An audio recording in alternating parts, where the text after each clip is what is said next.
Okay, so have you ever really stopped to think about it? Like how much we actually say without, ever really opening our mouths. Right. Our clothes, our expressions, even the way we have our furniture set up. Yeah. It's like it's all saying something. It's true. Yeah. And today, well, we're taking that idea to like a whole other level, diving into an article called Exploring the Infinite Potential of Language and Traditional Crafts. Yeah. A fascinating look at how language, like actual language, gets woven into the things we make. Seriously, we're talking pottery, we're talking embroidery, all of that. It's like this whole hidden code of creativity. And honestly, once you see it, you can't unsee it. It makes you wonder if maybe we need to rethink how we even define language, Totally. I mean, we tend to think, what, words on a page or sounds in the air. But this article shows us language can be so much more than that. It can be something you see, something you touch.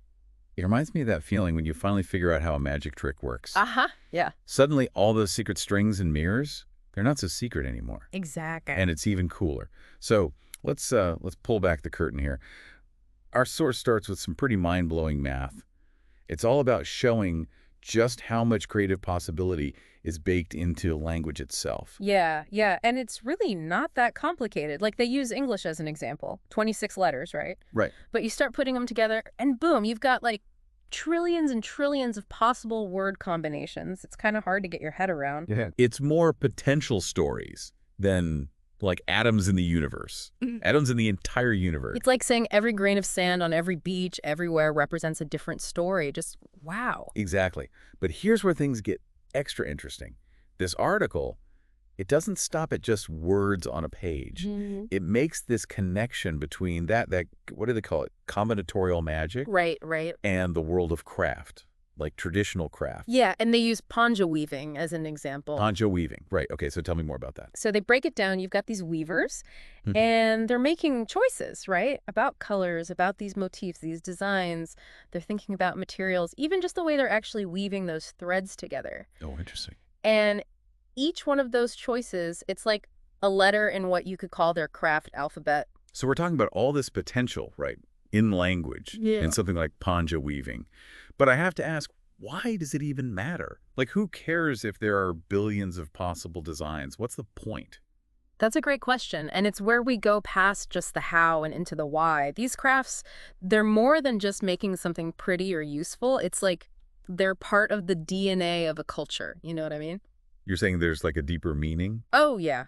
The article talks about how these crafts, they're a way to pass on traditions, beliefs, entire histories even. And it's all encoded in the way things are made. Like they use Navajo rugs as an example. Oh, yeah, I've seen those. They have those really intricate designs, right? Oh, Those are yeah. amazing. Totally. But they're not just pretty to look at. Those patterns, they actually tell stories about, like, the Navajo creation myth, their clans, their history, even spiritual beliefs. No way. So you're telling me someone could walk through a museum and see one of those rugs and think it's just, I don't know, some pretty design, but it's actually like a history book. It's like a history book, but instead of words, you're reading the colors and the shapes and how it's all put together, yeah. Wow. I'm starting to think about all this stuff I see in museums totally differently now. Right. And that's just one example. The article also talks about these embroideries from Uzbekistan. Okay, yeah. And the motifs they use, they can tell you about their family history, about weddings, even what symbols they used for protection. That's wild. We really do take a lot for granted, don't we? I think so. And that's what makes this whole idea of craft as a language so cool, because it makes us really stop and think about what we even mean when we say language, you know? Yeah, it's not just what's written down or spoken out loud. Exactly. It's about finding meaning in how things are made and Yeah. the stories they tell without ever saying a word. And you know what's really exciting? We're starting to see how AI could unlock these languages, make them even more accessible. AI and craft. Yeah. Now that's where things can get really, really interesting. I mean, the article even uses this phrase, language to craft GPT. It's almost like, taking Google Translate, but instead of Spanish or French, it's giving you the language of a tapestry or a clay pot or whatever. Yeah. You Like, can- like you could describe a traditional Japanese kimono to this AI, and it could generate a pattern for recreating that, but like in Irish lace. Or think about ancient textiles, ones where we don't even fully understand all the symbols. Oh, right. This AI could potentially decode all of that, all those stories woven in.